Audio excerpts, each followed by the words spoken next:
Alek Minassian, 25, of suburban Toronto also faces 13 counts of attempted murder following Monday afternoon's mayhem at Canada's biggest city, the worst mass killing in the nation in 3 years.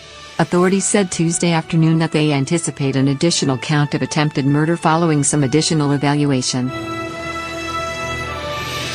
The man suspected of intentionally driving a van onto a sidewalk at a bustling intersection in downtown Toronto, running panicked pedestrians in his route, appeared in court Tuesday and was charged with 10 counts of premature murder. Canadian authorities have as yet given no indication of what motivated the massacre, while also downplaying any link to terror. And law enforcement sources said social media posts were still being examined to determine the suspect's mental state. Minassian wore a white jumpsuit in court with his hands cuffed, and only spoke his name during the brief hearing, reported CTV News. The suspect rented a van on the morning of the attack, Graham Gibson, a detective with the Toronto Police, said at a news conference Tuesday afternoon. Minassian posted a cryptic message on Facebook minutes before he began driving onto the crowded sidewalk, Gibson said. The detective did not elaborate on the content of the post and said he was restricted from discussing evidence about motive because Minassian has been charged in the case.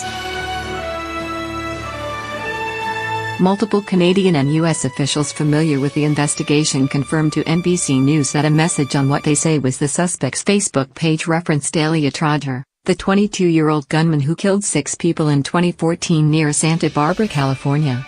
Rodger, who died of a self-inflicted gunshot wound, was described by police as a loner who was unhappy about his lack of sexual experiences with women during college. Investigators say they believe that Minassian posted the Facebook message. He has not made any statements that might help in the investigation, they said. Officials and neighbors have said he has a history of mental health issues.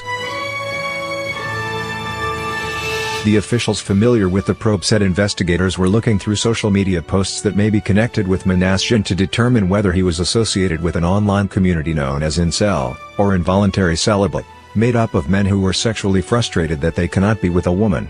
The Facebook post confirmed by officials as having been posted to what they believe is the suspect's Facebook page mentions the term incel. Reddit reportedly banned one such community last year because some members advocated rape. Gibson, the detective, said at the news conference that the victims were predominantly women, but did not elaborate on whether that included the injured as well as the deceased. Dirk Haire, chief coroner for Ontario Province, declined to discuss the identity of the victims or say if many of them were female, saying his office was still working on officially confirming the identities of those killed.